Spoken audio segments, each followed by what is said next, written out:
La creación de nuevas brechas en fichajes en el fútbol debido a la influencia de los clubes de Estado.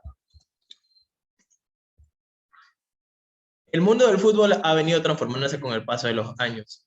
Se dejaron de jugar en canchas en malas condiciones, empezaron a aparecer clubes que son leyenda, se empezaron a formar los primeros campeonatos, las creaciones de Copa del Mundo, equipos importantes se empezaron a afianzar en Europa. Y asimismo como el deporte se empezó a transformar debido a la transformación digital que estamos sufriendo durante los últimos años, se pudo observar, por ejemplo, sucesos importantes como la primera transmisión de una Copa del Mundo por televisión, el observar finales. Se dejó la radio como método principal de información y ahora era muy común que en cada casa se pudiese observar un partido de fútbol. Esta clase de innovaciones no solamente se quedaron en la parte de comunicación y de innovación para la globalización y una amplia muestra de este deporte. El fútbol ha sufrido bastantes cambios.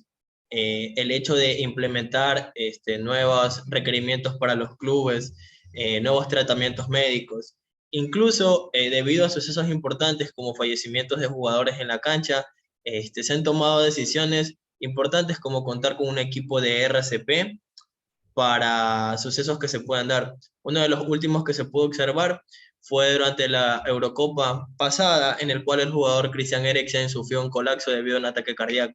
Si no se hubiese contado con los equipos necesarios, quizás el jugador hubiese perdido su vida.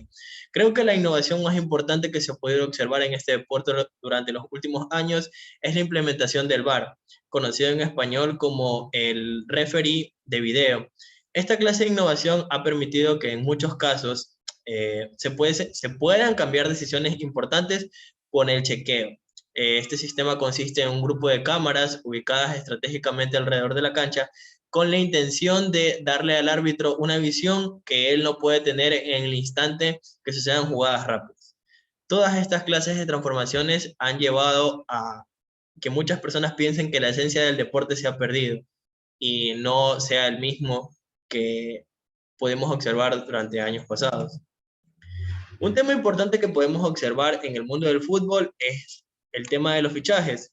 Muchos clubes siempre tienen la intención de contar en sus filas con los mejores jugadores que existan en el mercado.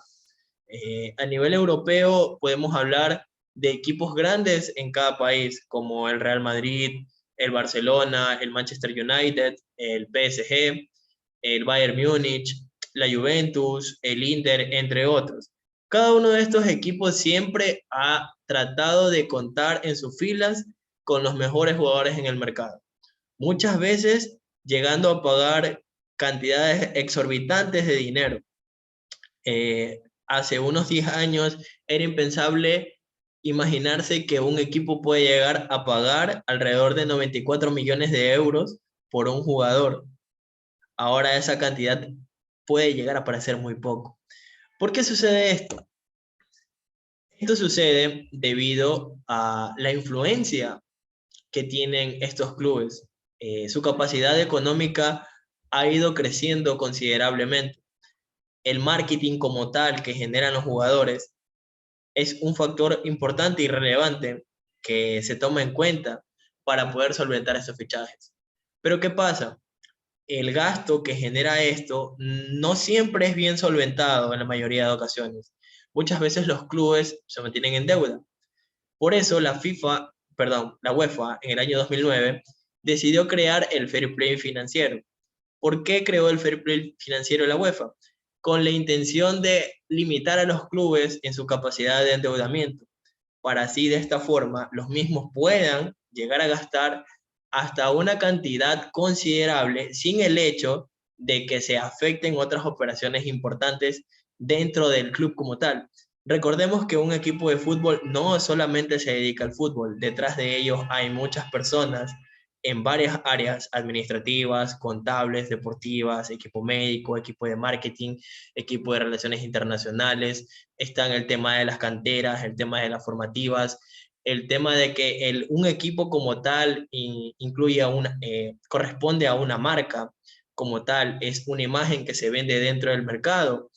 Entonces, la intención de la UEFA con esto era limitar al club y decirle, ok, tú tienes la capacidad de gastar en tus fichajes, siempre y cuando tú me presentes a través de tus estados financieros o a través de tu información mensual contable, anual contable, que cuentas con una capacidad de endeudamiento sin que vaya a afectar, por ejemplo, el pago de tu personal primordial. Esto ha sido muy beneficioso porque con el paso de los años se ha ido reduciendo considerablemente el pasivo que muchos clubes tienen, sin contar en cuenta de que muchos en varias ocasiones realizan fichajes extremadamente caros. Entonces es una opción accesible para incluso clubes que quieren ingresar a esta opción de fichar jugadores por valores muy altos. Ahora, un punto importante que podemos observar durante estos años es la influencia de los clubes Estado. ¿Por qué se los llama así clubes Estado? Pues básicamente son clubes en los cuales son comprados por dueños que tienen una gran cantidad de dinero. Generalmente son dueños de petroleras, son dueños de negocios de Medio Oriente o dueños de negocios que constituyen un recurso principal dentro de un país. En el caso del Chelsea, su dueño es un ruso que tiene varios negocios directamente relacionados con el Estado en el término de gas, que es la principal fuente de energía en ese país. Pero casos como el Paris Saint-Germain, Manchester City, Arsenal, Newcastle United y Málaga son clubes comprados por jeques de Medio Oriente. Ahora, ¿por qué el término clubes Estado? Se lo considera de esta forma porque el club tiene la capacidad económica comparada a la de una nación. Eh, Nosotros sabemos que los negocios en Medio Oriente son algo muy rentable, te dejan cantidades exorbitantes de dinero. Entonces la intención de estos jeques es aumentar su patrimonio con el fin de dominar un poco un segmento del mercado que durante los últimos años se ha visto que es muy rentable. Por ejemplo, el marketing que existió en la relación de Lionel Messi y Cristiano Ronaldo como su competencia en la Liga Española durante los últimos 10 años llevó a que la misma sea considerada una de las mejores del mundo, bajando de esa posición a la Premier League, que era históricamente considerada como la liga más competitiva del planeta. Qué interesante es llegar a pensar que simplemente dos personas pueden influir tanto en esa decisión que incluso fuera de España, o sea, alrededor del mundo, cuando era un clásico, muchas personas se paralizaban por ese encuentro. Ahora, volviendo al tema de los clubes de Estado, ¿cuál es la desventaja que genera esto? La principal desventaja es que equipos locales que eran normalmente competitivos pierdan esa capacidad de competencia, debido a que no cuentan primero con la solvencia económica para competir. Un gran ejemplo de esto es en Francia. El Paris Saint-Germain es un equipo histórico de Francia. Sin embargo, durante la época del 2000 a actualmente, se ha notado una gran influencia por la compra del jeque árabe. El fichaje más importante del Paris Saint-Germain del 2000 al 2006 fue Ronaldinho, que después pasó a las filas del Barcelona. Sin embargo, a partir de 2011, que fue comprado por un jeque árabe, empezó a llenarse de estrellas. Fue el primer gran proyecto de estrellas de Francia, contando con jugadores de talla mundial como Ibrahimovic, Pastore, Cavani, todo eso con la intención de lograr conseguir la Champions League.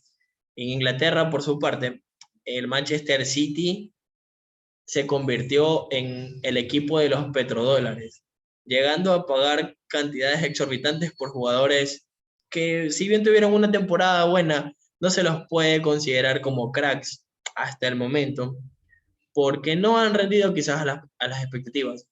Una de las cosas más decepcionantes que pueden llevar la mayoría de estos clubes es que aún no han logrado o han alcanzado la gloria por la que han invertido tanto. Eso te lleva a pensar y analizar de que, bueno, hay muchas cosas que el dinero te puede llevar a comprar, pero la grandeza, la jerarquía y sobre todo una posición histórica no lo vas a poder comprar. Llevando a esto, podemos concluir de que muchos clubes de tabla media para abajo o clubes históricos se encuentran en una gran desventaja debido a esto. Quizás la UEFA no ha tomado medidas o no ha actualizado su reglamento del fair play financiero ante estas instituciones. Recordemos de que muchas de estas personas tienen influencia no solamente en la parte política de su país, sino también fuera de ella.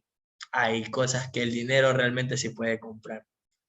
Pero bueno, queda esperar de que realmente el deporte como lo conocemos no se convierta en un petrofútbol, sino que siga manteniendo su esencia.